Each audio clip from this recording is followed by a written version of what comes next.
Hello साथियों। भारतीय नागरिक सुरक्षा संहिता 2023 अध्याय 5 में हम पढ़ रहे हैं व्यक्तियों की गिरफ्तारी, अरेस्ट ऑफ पर्सन। धारा 35 जो कि सीआरपीसी की धारा 41 के समरूप है। पुलिस वारंट के बिना कब गिरफ्तार कर सकेगी? वेन पुलिस में अरेस्ट विदाउट वारंट। हम धारा 35 की 3 वीडियो बना चुके हैं। यह चौथा वीडियो है जिसको हमने भाग 4 नाम दिया है। धारा 35 के अंतर्गत हम पढ़ेंगे सब क्लॉज 2 यानी कि धारा 35 की उपधारा 2 में पढ़ेंगे असंज्ञेय अपराध में पुलिस अधिकारी बिना वारंट के गिरफ्तार नहीं कर सकते, परंतु भारतीय नागरिक सुरक्षा संहिता 2023 की धारा 39 को छोड़ करके। देखिए, असंज्ञेय अपराध में पुलिस किसी भी अपराधी को अरेस्ट नहीं कर सकते जब तक कि वारंट ना हो और न्यायालय की अनुमति ना हो। न्यायालय की अनुमति से वारंट के आधार पर ही गिरफ्तारी कर सकते हैं। संज्ञेय अपराध की स्थिति में तुरंत गिरफ्तारी हो जाती है, लेकिन असंज्ञेय अपराध की स्थिति में बिना वारंट के, बिना न्यायालय की अनुमति से गिरफ्तारी नहीं की जा सकती है। लेकिन धारा 39 क्या बताती है? धारा 39 कहती है कि जब पुलिस अधिकारी की उपस्थिति में असंज्ञेय अपराध किया है या जिस पर पुलिस अधिकारी की उपस्थिति में असंज्ञेय अपराध करने का अभियोग लगाया गया है, उस अधिकारी की मांग पर अपना नाम और निवास बताने से इनकार करता है, ऐसे व्यक्ति जो कि अपना नाम और निवास इनकार करता है, ऐसा नाम या निवास बताता है जिसके बारे में उस अधिकारी को यह विश्वास करने का कारण है कि वह मिथ्या है, झूठ बोल रहा है, तब ऐसे अधिकारी द्वारा गिरफ्तार कर लिया जाता है कि क्योंकि उसने अपना नाम और निवास सही नहीं बताया और उसका नाम और निवास का पता लगाया जा सके। तो साथियों, ये क्या हुई? धारा 2, धारा 35 के अंतर्गत धारा 2 जो कि ये बताती है कि असंज्ञेय अपराध में बिना वारंट के गिरफ्तार नहीं कर सकते, लेकिन धारा 39 को छोड़ करके। अब हम पढ़ेंगे भारतीय नागरिक सुरक्षा संहिता की धारा 35 का सब क्लोज 3। सब क्लोज 3 क्या कह रहा है? जब गिरफ्तारी आवश्यक ना हो तब नोटिस दिया जाएगा। जब 7 वर्ष से कम अपराधों में, 7 वर्ष से कम सजा के अपराधों में, जिन अपराधों में सजा 7 वर्ष से कम थी या 7 वर्ष तक की, उनमें प्रायः अगर गिरफ्तारी आवश्यक नहीं है तो धारा 41 का नोटिस दे करके और साथ साथ चेकलिस्ट लगा करके आरोपी को छोड़ दिया जाता था, फिर चालान न्यायालय पेश कर दिया जाता था।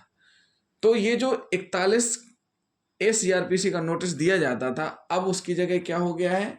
धारा 35 सब क्लोज 3 क्या कहलाएगा? BNSS 2023 की धारा 35 सब क्लोज 3 के तहत अब नोटिस दिया जाएगा, जो कि पहले धारा 41A सीआरपीसी के तहत नोटिस किसी आरोपी को दिया जाता था।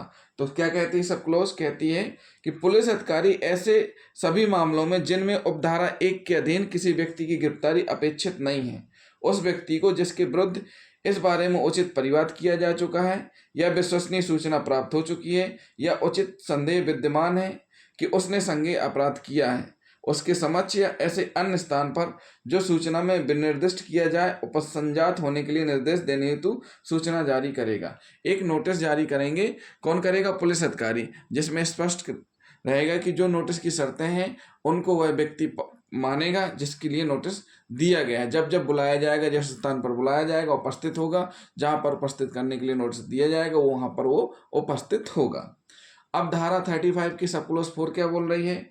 जहां ऐसी सूचना किसी व्यक्ति को जारी की जाती है, वहां उस व्यक्ति का कर्तव्य होगा कि वह सूचना के निबंधनों का अनुपालन करे। जो धारा 35 की सब क्लोज 3 के अंतर्गत जो नोटिस दिया जाता है, उसके अंतर्गत जो नियम है, जो शर्तें हैं, उनका पालन करने की का कर्तव्य किसका है? जिसको नोटिस दिया गया है। मतलब उस व्यक्ति का कर्तव्य है कि जो नोटिस दिया गया है, नोटिस का पालन किया जाना चाहिए। ये धारा 4 बताती है, सब क्लोज 4। अब हम पढ़ेंगे धारा 35 का सब क्लोज 5। जहां ऐसे व्यक्ति सूचना का अनुपालन करता है और अनुपालन करता रहता है, वहां उसे सूचना में निर्दिष्ट अपराध के संबंध में तब तक गिरफ्तार नहीं किया जाएगा जब तक लेखबद्ध किए जाने वाले कारणों से पुलिस अधिकारी की यह राय ना हो कि उसे गिरफ्तार कर लेना चाहिए। मतलब यह है कि जिस व्यक्ति को नोटिस दिया गया है और नोटिस का पालन कर रहा है, जब बुलाया जा रहा आ रहा है, तो तब तक उसको गिरफ्तार नहीं किया जाएगा जब तक कि अन्य तथ्य या अन्य कोई कारण ऐसे नहीं आ जाते हैं जिसमें कि उसकी गिरफ्तारी आवश्यक ना हो, तब तक उसकी गिरफ्तारी नहीं की जाएगी। अब धारा 35 का सब क्लोज 6 क्या बोल रहा है? धारा 35 का सब क्लोज 6 कहता है कि जहां ऐसा व्यक्ति किसी भी समय सूचना के निबंधनों का अनुपालन करने में असफल रहता है या अपनी पहचान कराने का अनिच्छुक है, वहाँ पुलिस अधिकारी ऐसे आदेशों के अधीन रहते हुए जो इस निमित्त किसी सक्षम न्यायालय द्वारा पारित किए गए हों, सूचना में वर्णित अपराधों के लिए उसे गिरफ्तार कर सकेगा। मतलब जो नोटिस तामील कराया गया है 35 सब क्लॉज 3 के अंतर्गत, और नोटिस का पालन करने का कर्तव्य उसका है, और वह नोटिस की शर्तों का पालन नहीं कर रहा है, पालन करने में असफल हो रहा है, उस स्थिति में अन्य कारण और भी कारण पर्याप्त हैं पुलिस अधिकारी के पास कि जिससे कि गिरफ्तारी आवश्यक है। मतलब ये तो असफल हो गया, साथ में और भी कारण है, पुलिस अधिकारी इस समाधान पर पहुंचता है कि इसकी गिरफ्तारी आवश्यक है, तो उस स्थिति में उसकी गिरफ्तारी की जा सकती है। ये हुआ धारा 35 का सब क्लॉज 6। अब एक जो नया पॉइंट जुड़ा है इसमें, वो हम आपको बताने जा रहे हैं।